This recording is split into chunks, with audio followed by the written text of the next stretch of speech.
Level 1. The anger of being broke.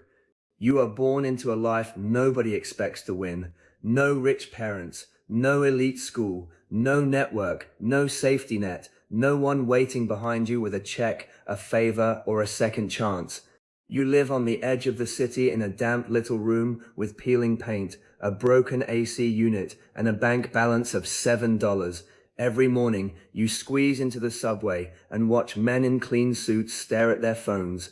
You used to think they were free. Then you realize they are prisoners too. Their cages just have better lighting. At first, you are not ambitious. You are angry. Not the noble kind of poor that movies like to show. Real poor. The kind that makes you calculate which loaf of bread gives you more slices. The kind that makes you fake being busy because you cannot afford dinner with friends. The worst part is not the money. It is the way poverty slowly takes your dignity and makes you thank people for stepping on you. When the landlord asks for rent, you smile and say, "Tomorrow, I promise." When your boss asks you to stay late, you say, "No problem." When your relatives ask how you are doing, you say, "Pretty good." That is where you learn your first skill, lying, not to hurt people. Not yet. You lie so you can keep standing.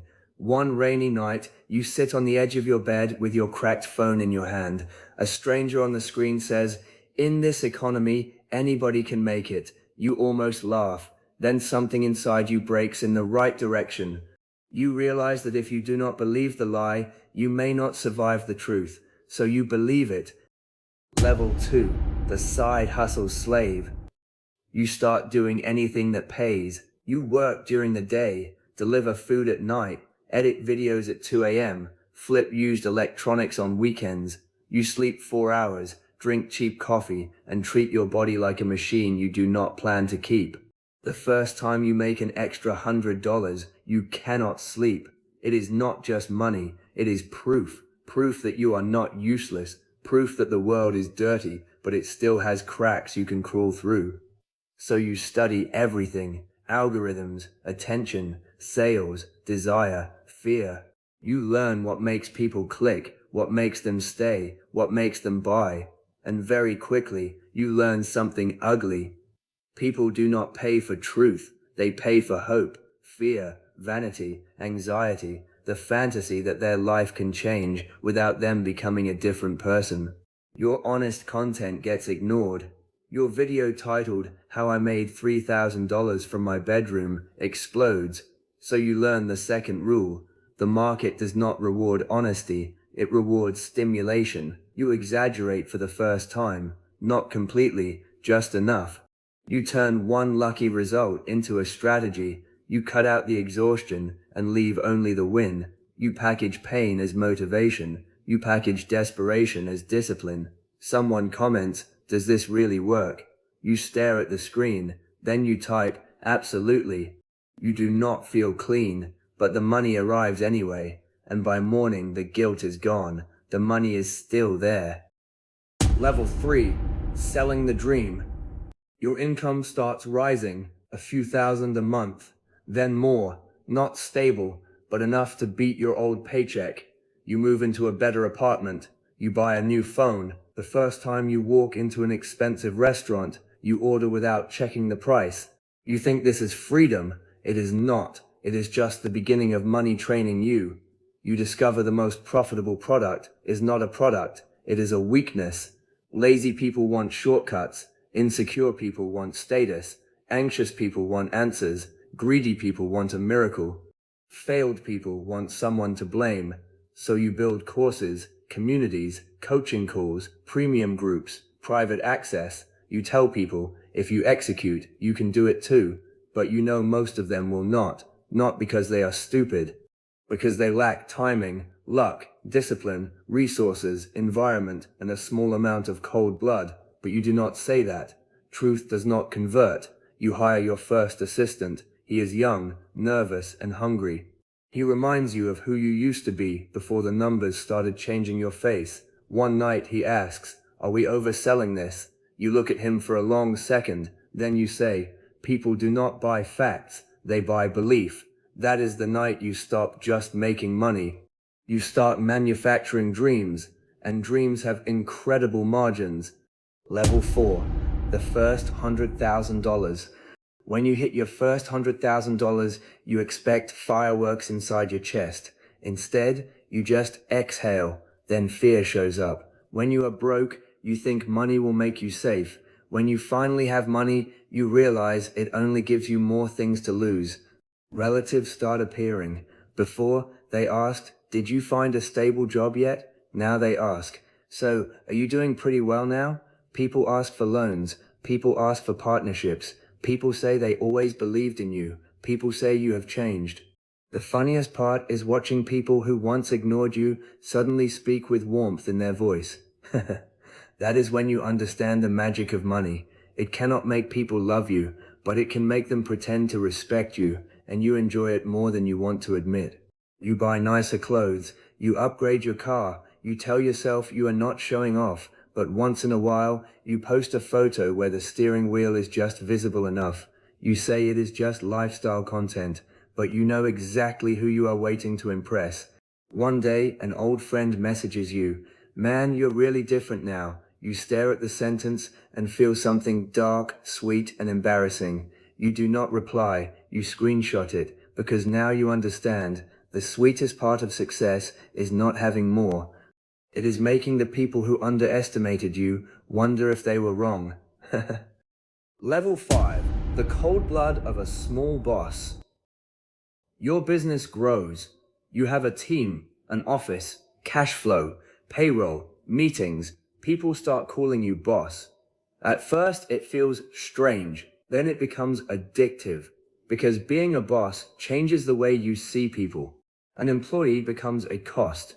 A customer becomes a conversion rate. A follower becomes a traffic source. A complaint becomes friction. You stop asking, "Is this right?" You ask, "Is this worth it?" Someone stays late 3 nights in a row. You say, "That's startup life." Someone burns out. You say, "They were not built for pressure." Someone asks for a raise. You say, "We are still in a growth phase." Then you go home to a bigger apartment. You know it is hypocritical. You just finally understand the bosses you used to hate. Exploiting people does not require you to wake up evil. You only need a goal. Then you start seeing everyone in front of that goal as an obstacle, a tool, or a number. One employee quits and says, "You didn't used to be like this." You smile. You do not argue. Because in your head, the only answer is, the old me could not afford this office. Level 6. The Millionaire Mask.